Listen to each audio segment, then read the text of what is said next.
каква работа върши? Твоята барака там, спрената. Какво ям, за да бъда вечно млад? Не е това, което си мислите. Торта Tasty, червено кадифе, струваше 2 евро и 2 цента, нещо такова. Има един Чичо Брайан от Съединените щати, който се опитва да ме имитира и той иска да е вечно млад, отново да бил на 18 години, в много добра форма.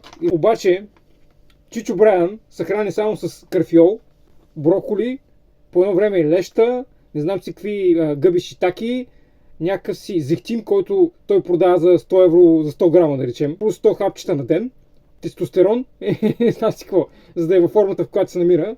Ако Чичо Брайан яде това, което ям аз, и което един млад човек би трябвало да може да яде баница от 300 грама на ден някой път.